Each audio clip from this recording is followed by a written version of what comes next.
कहानी की शुरुआत में हम दो युवकों नजीब और हकीम को सऊदी अरब के एयरपोर्ट पर देखते हैं। दोनों अपनी गरीबी से छुटकारा पाने और अपने परिवार की जिंदगी बेहतर बनाने का सपना लेकर यहाँ आए हैं। उन्हें उम्मीद थी कि अब उनकी किस्मत बदलने वाली है, लेकिन उन्हें बिल्कुल भी अंदाजा नहीं था कि आगे उनका इंतजार एक दर्दनाक जिंदगी कर रही है। एयरपोर्ट पर दोनों अपने मालिक का इंतजार करते रहते हैं, लेकिन घंटों गुजर जाने के बाद भी कोई उन्हें लेने नहीं आता। धीरे धीरे शाम हो जाती है। तभी एक अरब आदमी उनके पास आता है, दोनों के पासपोर्ट लेता है और बिना कुछ समझाए उन्हें अपनी गाड़ी में बैठा लेता है। नजीब रास्ते में उससे पानी मांगता है, लेकिन वो उसकी बात पूरी तरह नजरअंदाज कर देता है। कई घंटों का सफर तय करने के बाद गाड़ी एक सुनसान रेगिस्तानी इलाके में पहुंचती है। चारों तरफ सिर्फ रेत ही रेत थी और दूर दूर तक इंसान का कोई निशान नहीं था। ये सब देखकर नजीब और हकीम घबरा जाते हैं। वे तो कंपनी में काम करने आए थे, लेकिन ये जगह किसी भी कंपनी जैसी बिल्कुल नहीं लग रही थी। हकीम उस आदमी से बात करके पूरी बात समझने की कोशिश करता है, क्योंकि उसे अंग्रेजी और हिंदी दोनों आती थी, जबकि नजीब सिर्फ मलयालम बोल सकता था। लेकिन अगले ही पल दोनों को अलग कर दिया जाता है। एक दूसरा अरब शेख हकीम को अपने साथ ले जाता है, जबकि नजीब को दूसरा आदमी लेकर निकल पड़ता है। हकीम रोते हुए कहता है कि हमें अलग मत करो, लेकिन उसकी एक भी बात नहीं सुनी जाती। नजीब भी उसे रोकने की कोशिश करता है, लेकिन वो आदमी उसे बेरहमी से पीटता है और जबरदस्ती गाड़ी में बैठाकर अपने साथ ले जाता है। कुछ देर बाद वे एक और वीरान जगह पर पहुंचते हैं, जहां वो आदमी नजीब को दूसरे व्यक्ति के हवाले करके वहां से चला जाता है। नया आदमी इशारों में नजीब को सो जाने के लिए कहता है। नई जगह, नया देश और चारों तरफ सिर्फ अजनबी चेहरे। नजीब खुद को पूरी तरह अकेला महसूस कर रहा था। उसी दौरान उसकी नजर एक बुजुर्ग आदमी पर पड़ती है जो हिंदी में बात कर रहा होता है। नजीब को हिंदी नहीं आती, इसलिए वो सिर्फ इशारों में उससे पानी मांगता है। बूढ़ा आदमी पानी की टंकी की तरफ इशारा कर देता है। कई घंटों की प्यास के बाद नजीब दौड़कर पानी पीता है। रात का समय था, रेगिस्तान की ठंडी हवाएं चल रही थी। ठंड से कांपता हुआ नजीब एक टेंट के अंदर जाकर सो जाता है, लेकिन कुछ ही देर बाद वहां सो रहा आदमी जाग जाता है और गुस्से में उसे लात मारकर बाहर निकाल देता है। वो चिल्लाते हुए कहता है कि उसकी हिम्मत कैसे हुई उसके साथ टेंट में सोने की। मजबूर होकर नजीब बाहर आ जाता है और खुले आसमान के नीचे रात बिताता है। अगली सुबह वो देखता है कि वही बुजुर्ग आदमी बकरियों का दूध निकाल रहा है। वो नजीब को अपने पास बुलाता है और दूध से भरा बर्तन उसके हाथ में थमा देता है। नजीब को लगता है कि ये दूध उसके लिए है। वो जैसे ही पीने लगता है, बूढ़ा आदमी तुरंत बर्तन उससे छीन लेता है और इशारों में समझाता है कि ये दूध मालिक के लिए है। नजीब दूध लेकर टेंट के अंदर जाता है। मालिक दूध पीने के बाद उसे बाहर जाकर बकरियों का दूध निकालना सीखने के लिए कहता है। ये सुनकर नजीब उसके पैरों में गिर जाता है। वो बार बार कहता है कि वो यहाँ ये काम करने नहीं आया, उसे कंपनी में नौकरी करनी है, लेकिन भाषा अलग होने की वजह से उसकी एक भी बात कोई नहीं समझ पाता। मालिक उसे धक्का देकर बाहर निकाल देता है। तभी वही आदमी वापस आता है जिसने एयरपोर्ट से उन्हें उठाया था। नजीब तुरंत अपने कागज और कंपनी का नंबर उसे देता है ताकि शायद अब उसकी मदद हो सके, लेकिन वो आदमी उन सभी कागजों को नजीब की आंखों के सामने फाड़ देता है। ये देखकर नजीब पूरी तरह टूट जाता है। अब उसे समझ आने लगता है कि उसके साथ बहुत बड़ा धोखा हो चुका है। कुछ देर बाद मालिक उसे खाने के लिए बुलाता है। उसे एक मोटी और आधी कच्ची रोटी दी जाती है। कई घंटों से भूखा होने के बावजूद वो उसे ठीक से खा नहीं पाता। तब मालिक इशारे से उसे बताता है कि रोटी को पानी में भिगोकर खाओ। मजबूरी में नजीब वैसा ही करता है और किसी तरह अपना पेट भरता है। रात होते ही वो बाहर खड़े एक ट्रक के पीछे जाकर सो जाता है। अगले दिन जब वो बाथरूम के लिए पानी लेने जाता है तो मालिक उसका पानी भी छीन लेता है और कहता है कि यहाँ पानी बहुत कीमती है। उसी समय वहाँ पानी का टैंकर आता है। मौका देखकर नजीब टैंकर वाले से मदद मांगता है। वो उससे यहाँ से बाहर निकलने का रास्ता पूछने की कोशिश करता है, लेकिन तभी मालिक की नजर उस पर पड़ जाती है। वो गुस्से से बंदूक लेकर दौड़ता है, नजीब को जान से मारने की धमकी देता है और बेरहमी से उसकी पिटाई करता है। रात को नजीब फिर उसी बूढ़े आदमी के पास जाता है और उससे पूछता है कि उसे यहाँ आए कितना समय हो गया है। बूढ़ा आदमी मायूस होकर सिर्फ इतना कहता है, जो एक बार यहाँ आ जाता है वो फिर कभी वापस नहीं जा पाता। यहीं से नजीब को एहसास होने लगता है कि वो नौकरी करने नहीं बल्कि एक ऐसी कैद में फंस चुका है जहां से निकलना लगभग नामुमकिन है। अगली सुबह मालिक नजीब को बकरियों का दूध निकालने का आदेश देता है, लेकिन जिस इंसान ने जिंदगी में कभी बकरी तक नहीं संभाली हो उसके लिए ये काम बिल्कुल नया था। जैसे ही वो दूध निकालने की कोशिश करता है, बकरियां उस पर हमला कर देती हैं और वो जमीन पर गिर जाता है। शुरुआत में हर दिन उसके लिए किसी सजा से कम नहीं होता, लेकिन वक्त के साथ मजबूरी उसे सब कुछ सिखा देती है। धीरे धीरे वो बकरियों का दूध निकालना, उन्हें चराना और रेगिस्तान में उनकी देखभाल करना सीख जाता है। एक दिन काम करते हुए उसकी नजर गाड़ी के शीशे पर पड़ती है। वो अपना चेहरा देखता है और कुछ पल के लिए वहीं ठहर जाता है। कुछ ही महीनों में उसकी शक्ल इतनी बदल चुकी थी कि वो खुद को भी पहचान नहीं पा रहा था। उसे लगने लगता है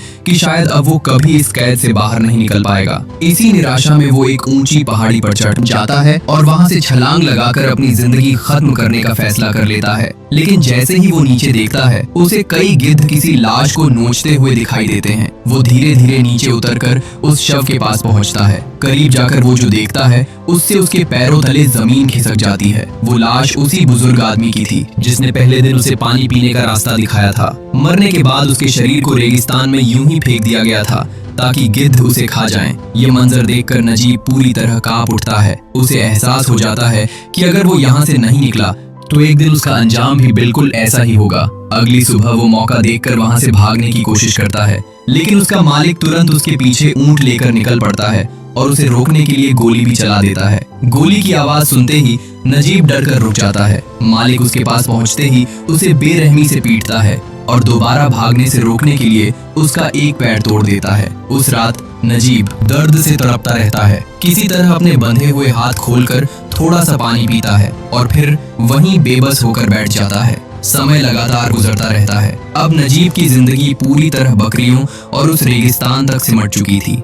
हर दिन वही काम, वही तपती रेत और वही अकेलापन। एक दिन वो बकरियों को चराते हुए काफी दूर निकल जाता है। तभी अचानक मौसम बदल जाता है और तेज बारिश शुरू हो जाती है। वो अपनी बकरियों को लेकर पास की एक गुफा में जाकर छिप जाता है। कुछ देर बाद उसे बाहर से किसी की आवाज सुनाई देती है। वो सावधानी से गुफा से बाहर निकलता है और उस आवाज की दिशा में बढ़ने लगता है। थोड़ी दूर पहुंचते ही उसकी आंखें नम हो जाती हैं। सामने खड़ा इंसान कोई और नहीं बल्कि उसका बिछड़ा हुआ साथी हकीम था। दोनों एक दूसरे को देखते ही गले लग जाते हैं। कई महीनों का दर्द उनकी आंखों से आंसुओं की तरह बहने लगता है। दोनों को यकीन ही नहीं हो रहा था कि इतने लंबे समय बाद वे दोबारा एक दूसरे से मिल पाए हैं। हकीम बताता है कि उसे भी अलग अलग जगहों पर काम कराया गया और वहाँ भी उसके साथ बेहद बुरा व्यवहार किया गया। वो भी उतनी ही दर्दनाक जिंदगी जी रहा था जितनी नजीब। तभी दूर से एक गाड़ी आती हुई दिखाई देती है। हकीम घबरा कर कहता है कि उसका मालिक आ गया है और वो तुरंत वहाँ से चला जाता है। अगले दिन जब नजीब ऊंट लेकर बाहर निकला होता है,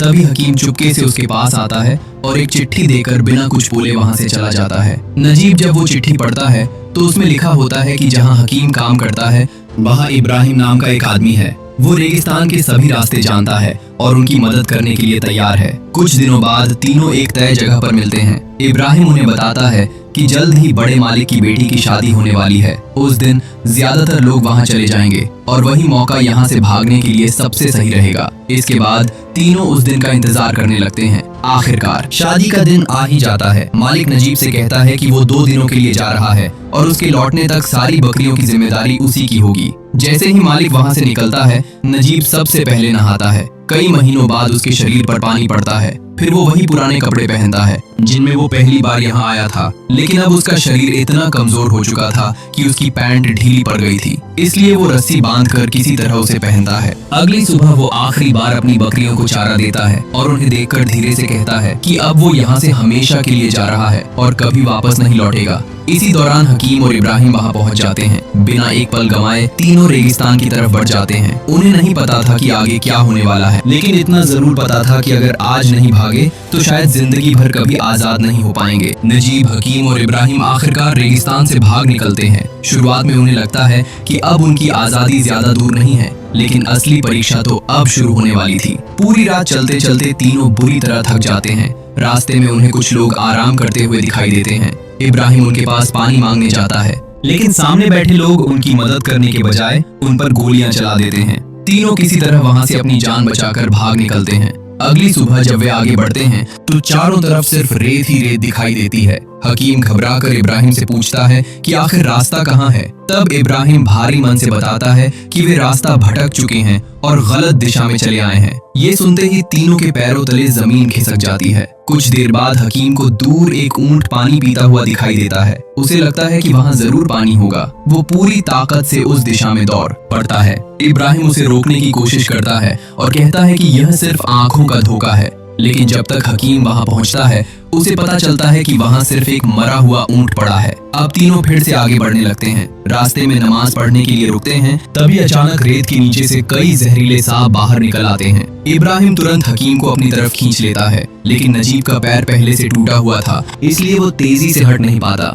इब्राहिम उसे बिल्कुल स्थिर खड़े रहने के लिए कहता है। कुछ ही पल बाद एक जहरीला सांप नजीब के पैरों के ऊपर से गुजर जाता है। किस्मत अच्छी थी कि उसने उसे काटा नहीं, लेकिन लगातार चलने की वजह से उसके पैरों में गहरे छाले पड़ चुके थे। इब्राहिम अपनी जैकेट उतारकर नजीब के पैरों पर बांध देता है ताकि वो थोड़ा और चल सके। इसके बाद तीनों फिर अपनी मंजिल की तरफ बढ़ जाते हैं। भूख, प्यास और थकान अब उन पर पूरी तरह हावी हो चुकी थी। कुछ दूर चलते ही नजीब और हकीम दोनों बेहोश होकर गिर पड़ते हैं। इब्राहिम उन्हें हिम्मत देता है और किसी तरह आगे बढ़ाता रहता है। जब दोनों को होश नहीं आता तो वो मजबूरी में अपना पसीना उनके होंठों पर लगाता है ताकि उनके शरीर में थोड़ी नमी बनी रहे। इसके बाद तीनों धीरे धीरे फिर चलना शुरू करते हैं। कुछ देर बाद हकीम की आंखें खुलती हैं। उसे दूर एक शहर दिखाई देता है। खुशी के मारे वो पागलों की तरह उस तरफ दौड़ने लगता है। उसे लगने लगता है कि आखिरकार उनकी मंजिल आ गई है, लेकिन वो सिर्फ एक मृग तृष्णा थी। हकीम की हालत इतनी खराब हो चुकी थी कि वो अपना होश खो बैठा था। वो रेत को ही खाना शुरू कर देता है। नजीब उसे रोकने की कोशिश करता है, लेकिन हकीम उसे धक्का देकर आगे बढ़ जाता है। कुछ ही कदम चलने के बाद वो जमीन पर गिर जाता है। उसके मुंह से खून निकलने लगता है।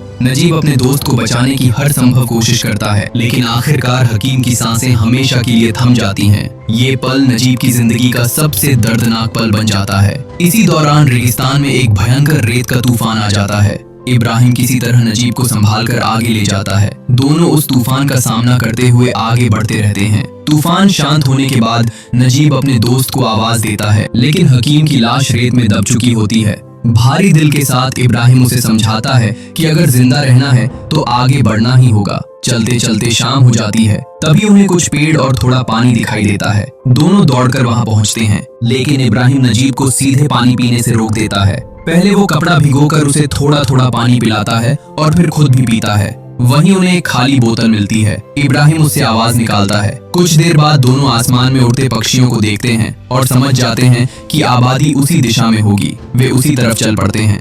रात होने तक नजीब की हालत फिर बिगड़ने लगती है। दोनों वहीं आराम करने के लिए रुक जाते हैं, लेकिन अगली सुबह जब नजीब की आंख खुलती है तो इब्राहिम वहाँ नहीं होता। उसके पास सिर्फ पानी की बोतल रखी होती है। अब नजीब अकेला ही रेगिस्तान में आगे बढ़ने लगता है। उसका शरीर पूरी तरह टूट चुका था। हर कदम उसके लिए किसी परीक्षा से कम नहीं था। चलते चलते उसे गाड़ियों की आवाज सुनाई देती है। वो पूरी ताकत से उसी दिशा में भागता है और आखिरकार एक हाईवे तक पहुंच जाता है। वो घंटों सड़क पर खड़ा होकर गुजरती गाड़ियों से मदद मांगता है, लेकिन कोई भी नहीं रुकता। पूरी रात वहीं गुजर जाती है। अगली सुबह एक कार आखिरकार उसके सामने रुकती है। कार में बैठा एक शेख उसे पानी पिलाता है और अपने साथ शहर ले जाता है। शहर पहुंचकर वो नजीब को एक भारतीय होटल के बाहर छोड़ देता है। होटल का मालिक उसकी पूरी मदद करता है। वो उसे नहलाता है, उसके बाल कटवाता है और डॉक्टर बुलाकर उसका इलाज भी करवाता है। जब नजीब की तबीयत कुछ ठीक होती है तो होटल का मालिक उसे बताता है कि उसके परिवार से संपर्क हो चुका है। ये सुनते ही नजीब की आंखों से आंसू निकल पड़ते हैं।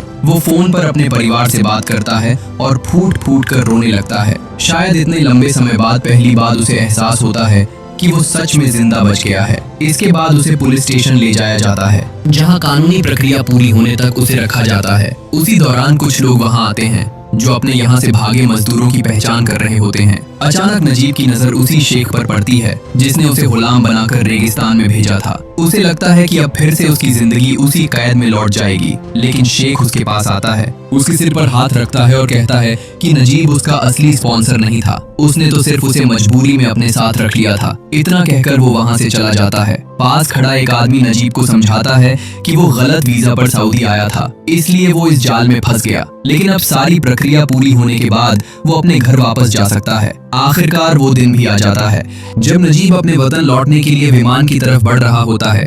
तभी उसकी आवाज सुनाई देती है। जब कोई इंसान परदेश से अपने घर लौटता है तो अपने परिवार के लिए बहुत सारे तोहफे लेकर आता है, लेकिन मेरे पास अपनी पत्नी और अपने बेटे को देने के लिए सिर्फ मेरी बची हुई जिंदगी है। इन्हीं भावुक शब्दों के साथ ये सच्ची कहानी खत्म हो जाती है। अगर आपको ये मूवी एक्सप्लेनेशन पसंद आया हो तो वीडियो को एक लाइक जरूर करें, अपने दोस्तों के साथ इसे शेयर करें, और अगर आप ऐसी ही सच्ची घटनाओं और शानदार फिल्मों की कहानियां हिंदी में देखना चाहते हैं तो चैनल को सब्सक्राइब करके बेल आइकन जरूर दबाएं। साथ ही कमेंट करके बताइए कि अगली बार आप किस मूवी की कहानी सुनना चाहते हैं। मिलते हैं अगली वीडियो में। इस वीडियो धन्यवाद। को लाइक करें, हमारे चैनल को सब्सक्राइब कर बेल आइकन जरूर प्रेस करें